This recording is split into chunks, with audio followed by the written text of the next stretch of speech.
Ahora, invito a los expositores para que tomen asiento aquí para poder abrir un momento de preguntas y de intervenciones de parte del público.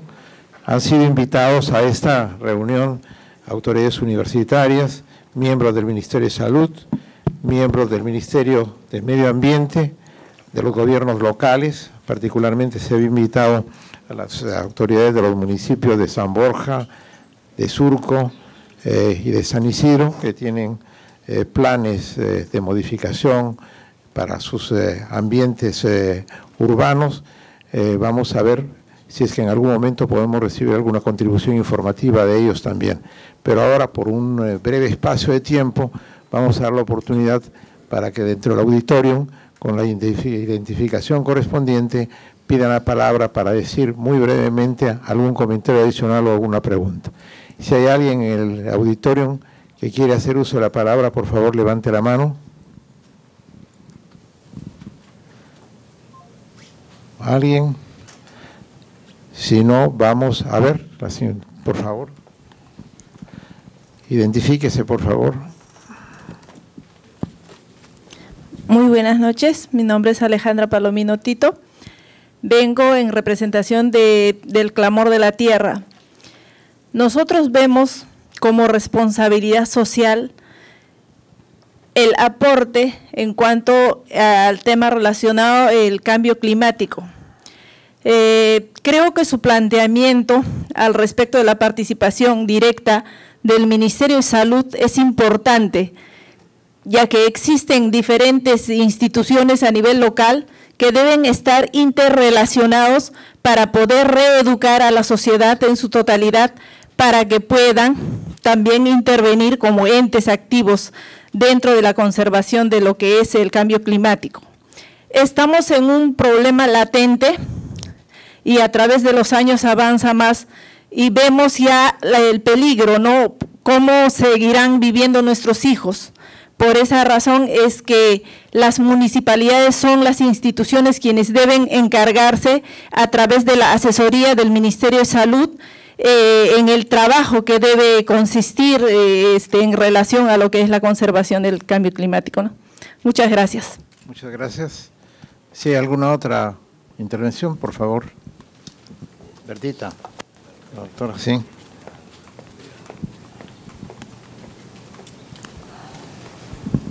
Con el ingeniero Takahashi, me preocupa lo que él mencionaba acerca de que para poder hacer la predicción de los futuros escenarios con respecto a los tipos de fenómeno de Niño que se presentarían, había limitaciones a nivel de Perú para poder trabajar modelos matemáticos.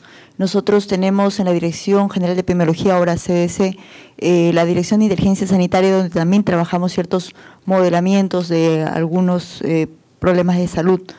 La Universidad Cayetano Heredia tiene también especialistas que están trabajando investigación sobre lo que es modelamientos, dentro de ellos modelos matemáticos. La Universidad Nacional de Ingeniería también tiene expertos matemáticos que hacen modelamiento matemático. Entonces, tal vez sería cuestión de poder hacer ciertos contactos, ¿no?, del instituto con otro tipo de instituciones nacionales. Sabemos que todavía Perú es algo nuevo que se está manejando, pero debemos, tal vez por contrataciones de especialistas del extranjero, no sé, de alguna manera poder mejorar esa debilidad para poder tener predicciones más acertadas acerca de los escenarios futuros y poder tomar intervenciones adecuadas en salud al respecto, ¿no? Muchas gracias. El doctor Zabaleta.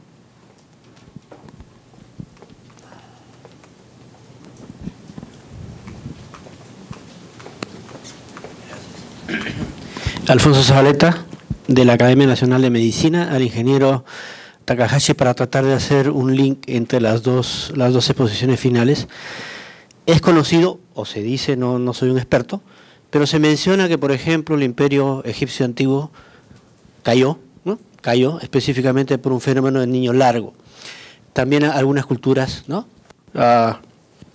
Mochica, la cultura Tiahuanaco, etcétera, se afirma hoy en día, ¿no?, que también cayeron o declinaron por fenómenos del Niño Largo. Lo que hemos visto en la exposición del ingeniero Takahashi es el seguimiento anual con los periodos, pero ¿es posible un fenómeno del niño así de 40, 60, 100 años, 120 años continuos? ¿Eso existe? ¿Cómo sería esa figura, ¿no? Porque eventualmente en un escenario de cambio climático, si esto empieza a hacerse mucho más frecuente y más seguido, podríamos llegar a esas situaciones que se mencionan históricas, ¿no? ¿Sí? A ver, de repente es falsa la teoría, no lo sé. A ver, ingeniero, por favor. Bueno, respondo primero al primer comentario. En realidad tenemos un problema a nivel Perú, es decir, la limitación que tenemos con capacidad científica es a nivel de todo el Perú. Ahora, si bien hay especialistas en temas matemáticos, incluso hasta físicos, lo que necesitamos son especialistas en el fenómeno del niño. Entonces eso es lo que necesitamos. Y el año pasado justo nosotros tuvimos la intención de contratar a una investigadora francesa que iba a trabajar con nosotros en modelado matemático del niño. Y tuvimos un problema con la visa, simplemente nunca pudo conseguir la visa, así que el contrato está firmado pero nunca pudo trabajar y ya se fue de vuelta a Francia. Entonces hay trabas así que son cuellos de botella, que con suerte se van a superar, pero si nosotros queremos mejorar, es mi apreciación personal, queremos mejorar nuestra capacidad científica, tiene que ser no de a poquitos. O sea, nosotros tenemos que abrir realmente las puertas para que entren no solamente investigadores peruanos que estén en el extranjero, sino cualquier investigador que esté en el extranjero que quieran trabajar en el Perú, ¿no? Y pagados por Perú para trabajar en problemas relevantes al Perú. No soy simplemente cooperación internacional, que hay, ¿no? Pero claro, viene el investigador extranjero, trabaja en su tema, con datos peruanos, con colaboradores peruanos, pero en su tema y de ahí se va. Lo que necesitamos es gente trabajando para el Perú. Bueno, ese es el primer tema. El segundo es, con respecto a los eventos del niño largos, yo la verdad no tengo muy claro cómo es o qué fenómenos son los que han producido los colapsos de culturas acá. Lo que he escuchado más que el niño ha sido sequías. Una sequía larga es así, no hay forma de escapar de eso. Un evento del niño manifestado como una inundación, pasa la inundación, destruye, se reconstruye. Eso no es mayor problema, eso nosotros lo podemos sobrevivir. Pero sequías prolongadas, eso sí, no hay forma de salvarse. Uno se tiene que ir a buscar agua a otro lado. Entonces eso sí puede ocurrir. Acá en este momento, bueno, este evento del niño hemos tenido ya problemas, no varios meses sin lluvias. Chile tiene ya como 5 años sin lluvia, igual en California están con problemas bastante serios. Estamos hablando de tremendas poblaciones que de pronto no tienen agua. Entonces, con el cambio climático, la preocupación sería más bien ese tipo de situación, ¿no? En el caso del Perú no está muy claro qué es lo que va a pasar con las lluvias. Hay algunos estudios que sugieren que la parte del altiplano, incluyendo el sur de Perú, con el cambio climático va a tener menos lluvia. Entonces, si eso se materializa, simplemente la gente va a tener que irse a otro lado. O sea, no hay forma realmente de paliar una sequía de esa magnitud, a escala temporal y espacial. Entonces, pero claro, nosotros no podemos en este momento asegurar que eso va a ocurrir, pero ante un escenario de esa magnitud, el tipo de medidas que se tendrían que tomar, si es que se quiere planificar, sería de muy gran escala, ¿no? Ahora, la adaptación típica, tradicional del Perú es la migración, o sea, o el colapso, uno de dos. O se escapa o colapsa la civilización. Entonces, esa es la adaptación, digamos, espontánea. La adaptación planificada requiere tener esas evidencias con anticipación, y esa es la parte donde entra justamente la investigación científica, que también la parte de salud obviamente es muy importante, ¿no? Doctor Bucelló.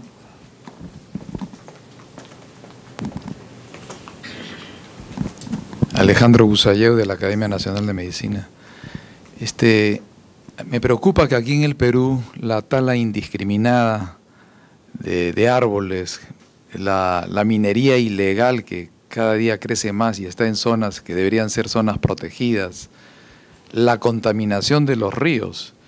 Por ejemplo, un ejemplo claro es el río Rímac, cada día está más contaminado, y no solamente con bacterias, residuos orgánicos, sino con residuos también de la minería, ¿no? del trabajo en la minería. ¿No hacen más sombrío el panorama para los siguientes años? Me parece que el Estado no ha podido controlar esto de una manera adecuada y el problema sigue. Esa es una pregunta que me preocupa, ¿sí? ¿Cómo ven ustedes tres este panorama? Y la otra es cómo afectan a las poblaciones nativas, por ejemplo, en la selva, ¿no? Este cambio climático afecta de una manera, me parece, mucho más grave a estas poblaciones nativas. ¿O será que estas poblaciones nativas tienen tal vez mejores recursos que los que viven en zonas urbanas para poder manejar este problema del cambio climático?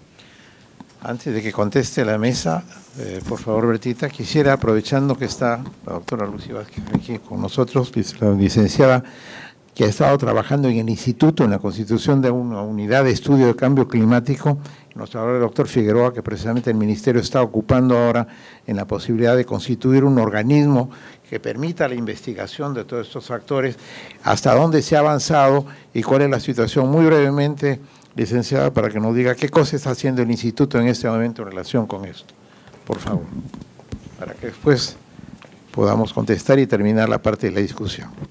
Muchas gracias, doctor Suño Burstein, por permitirme participar y comentar con ustedes el trabajo que venimos haciendo desde el Instituto Nacional de Salud en coordinación con la Comisión Sectorial de Cambio Climático con sede en el Viceministerio de Salud y que la preside el doctor Rubén Figueroa.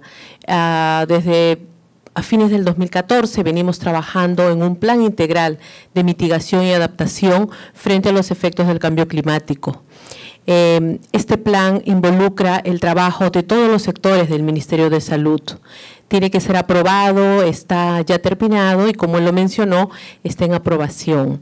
Entonces, cada uno de los sectores del Ministerio de Salud, es decir, cada una de las direcciones generales, tiene una misión de trabajar algunos ejes estratégicos y actividades que nos van a llevar a conocer la situación real de las condiciones de salud que vamos a tener o que ya venimos teniendo, tanto como por efecto de fenómeno del Niño, como por efecto del mismo cambio climático, que viene a ser el hecho más grande, digamos, que engloba la Tierra. Sin embargo, en el Perú aún las investigaciones son muy incipientes.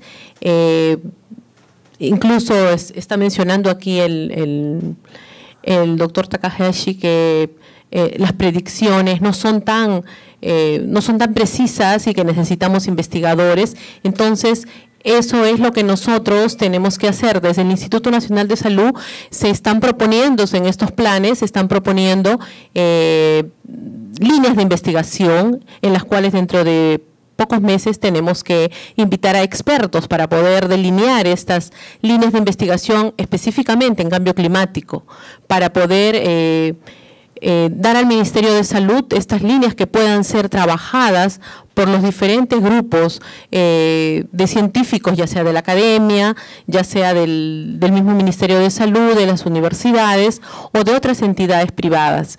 Entonces, es la misión del Instituto Nacional de Salud poder estimular, ¿no? y hacer que estos grupos investiguen, que la vigilancia epidemiológica se fortalezca y que tengamos grupos de trabajo en el MINSA y grupos de trabajo mixtos, incluso en coordinación con el MINAM, el Ministerio del Ambiente es quien lidera la Estrategia Nacional de Cambio Climático, y con ellos también venimos realizando algunos esfuerzos, algunas actividades a nivel regional, tanto desde el Instituto como con el Ministerio de Salud. Entonces, el trabajo está siendo planteado, falta la aprobación, y el Instituto, dada la misión que tiene en lo que es investigación, en lo que es información y también vigilancia basada en el laboratorio, va a estar trabajando en los próximos años en estos temas, ¿no? Hay mucho trabajo que hacer. El instituto está muy comprometido con el Ministerio de Salud y creemos que nuestras autoridades están apoyando, pero necesitamos oficializar estos documentos. Desde ya necesitamos también comisiones mixtas, profesionales de diferentes especialidades que puedan tocar estos temas, ¿no? Bueno, el trabajo está abierto y la oficialidad también está por darnos estos aportes, ¿no? de poder trabajar. Muchas gracias por su información, doctor. El doctor, por favor.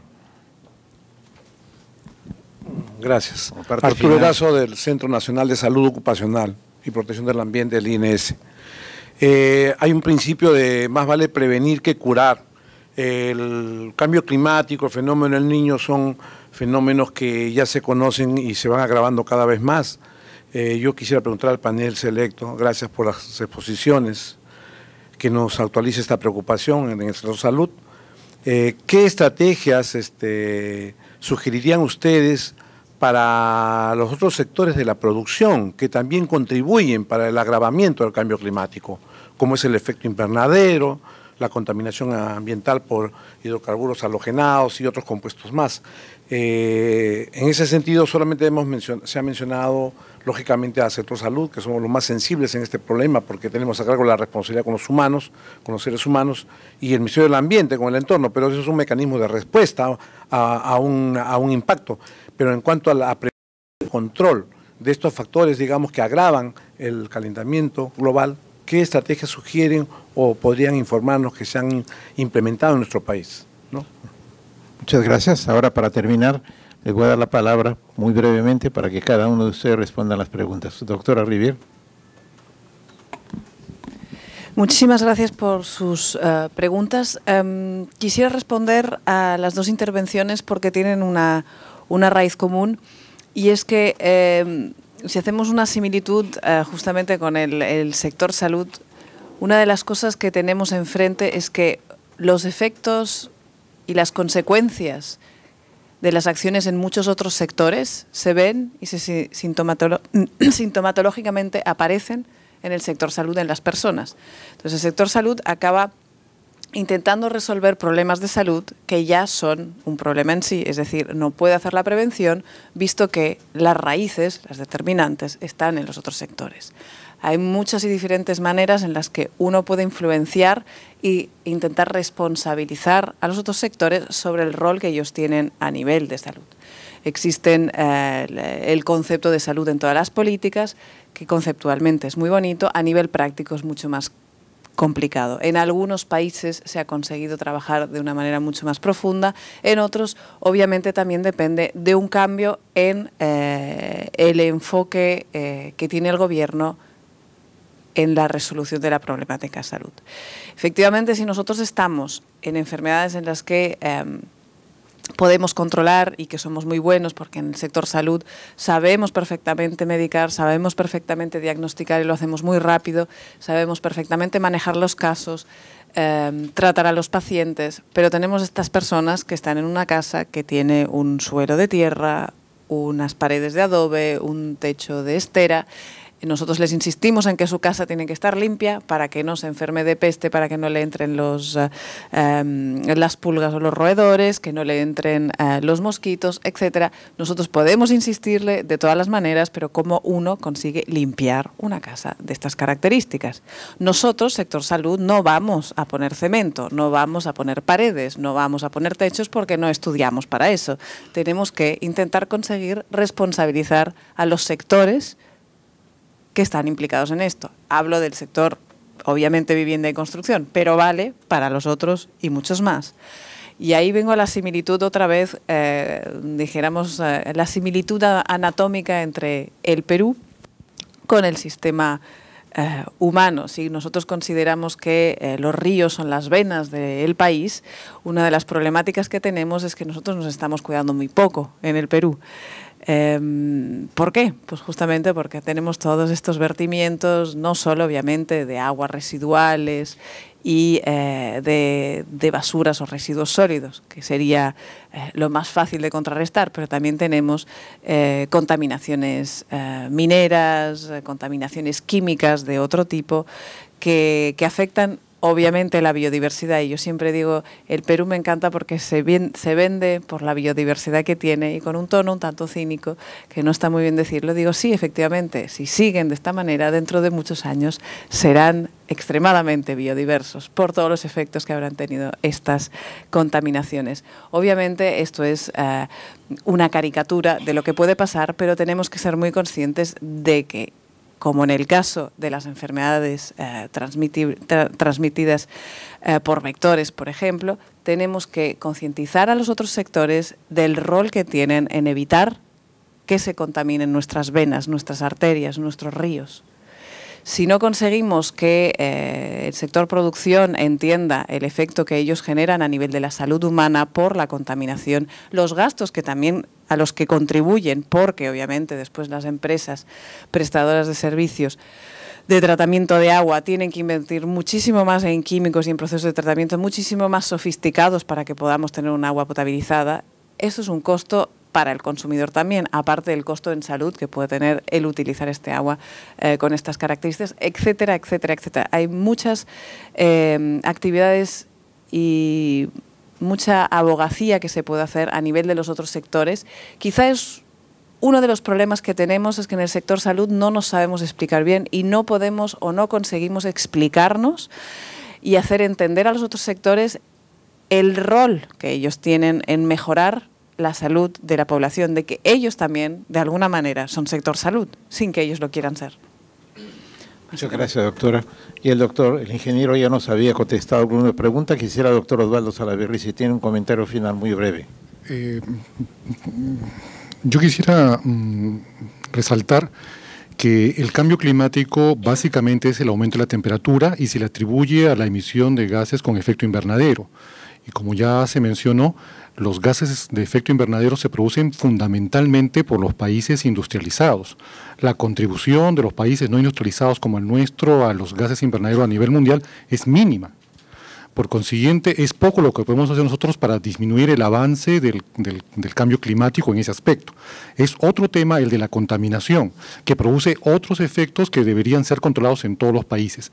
Pero el cambio climático es algo que es consecuencia de la evolución de la especie humana desde la mitad del siglo XIX hasta la actualidad.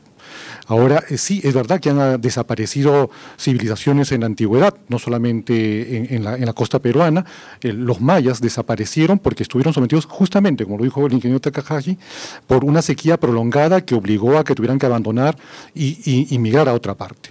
En el caso del Perú, por ejemplo, casi toda el agua que tenemos disponible, somos uno de los países que tienen más agua dulce, está en la zona amazónica. Sin embargo, la mayor parte de la población está concentrada en la franja desértica que tenemos en la costa. Hay una planificación equivocada de razones políticos-sociales, pero que el cambio climático nos obliga a que lo revisemos. Deberíamos pensar probablemente que el futuro del país en 50, 60 o 100 años debería estar más vinculado a la Amazonía, donde habrá el recurso hídrico, que en la costa, que va a sufrir probablemente por el cambio climático una mayor cantidad de sequías y de efectos como el Niño aumentado o potenciado por el efecto del cambio climático. Por otra parte, no se puede seguir insistiendo en que el cambio climático puede ser combatido con una conciencia ambiental, porque la conciencia ambiental no tiene ningún sentido para la persona que busca solamente sobrevivir, y para eso, pues tal el árbol que está allí, aunque produzca oxígeno y capte CO2, o que queme combustibles fósiles porque no tiene otra posibilidad de sobrevivir. Entonces, el enfrentamiento al cambio climático tiene que ir por un cambio político que enfrente en forma fundamental la inequidad y la pobreza. Y solamente desde ese momento podremos entonces pensar en un verdadero reto que tenemos que asumir. El sector salud, sí, siempre sufre las consecuencias de lo que ocurre en los sectores económicos, en los sectores ambientales o de la producción, pero justamente por eso es la razón en la que el sector salud debe liderar una estrategia distinta, en que el cambio climático y los cambios que ocurren a consecuencia de la pobreza y la inequidad afectan finalmente a la población del país. Y es ahí sí donde la responsabilidad del país y del sector salud interviene en forma fundamental. Muchas gracias, doctor. El doctor Rubén Figueroa tenía que viajar, está en el aeropuerto ahora porque se iba a Buenos Aires a las 9 de la noche, así que con él vamos a reunirnos a su regreso para consolidar toda esa información y tratar de sacar las conclusiones para llevarlas después a la Academia Nacional de Medicina como conclusiones. No sé, ¿qué quería decir un par de palabras solamente? Sí, un poco se tocó el tema de la Amazonía. Bueno, a mí me invitaron a hablar del niño, pero si me preguntaran qué me preocupa más del potencial impacto del cambio climático, algo que no se habla mucho es que, y eso está en el reporte del IPCC, pero está muy escondido, existe un riesgo de que con el cambio climático haya sequías en la Amazonía cada vez más pronunciadas y parte del ecosistema de bosque amazónico se transforme en sabana, es decir, de pasar de árboles a pasto, y sobre todo en la parte sur. Ahora, la ciencia sobre eso es bastante incierta, pero muy poca gente está trabajando en eso. Entonces, ni siquiera está garantizado que en la Amazonía va a haber agua. No toda la Amazonía, por lo menos la parte norte quizás sí, pero la parte sur, donde, bueno, actualmente ya hay procesos de deforestación también bastante intensos ya por la causa del hombre, está en riesgo. Y estamos hablando de una transformación del ecosistema de bosque, algo que realmente no tenemos quizás en la zona de Brasil, hay sabana, pero acá no. Entonces, las poblaciones, digamos, indígenas que pueden vivir ahí, no va a haber bosque donde vivir, no va a haber agua también probablemente, y eso no sabemos hasta qué punto puede afectar los recursos hídricos en los Andes, porque el agua que cae en los Andes viene de la Amazonía, o sea, viene desde el Atlántico, pasa, los vientos lo traen sobre la Amazonía, y eso finalmente sube a las montañas, y eso es lo que alimenta las lluvias en los Andes. Entonces, es un tema crítico que no se habla mucho acá, pero que para Perú debería ser prioritario. No hay suficientes investigadores, creo, acá que estén viendo ese tema. Muchas gracias, le agradezco mucho a los ponentes y ahora en la parte final el doctor Freddy Canchiguamán Rivera, asesor de la Jefatura del Instituto Nacional de Salud, va a tomar la palabra en nombre del doctor Grosser, jefe del Instituto Nacional de Salud. Doctor Canchiguamán, muchas gracias.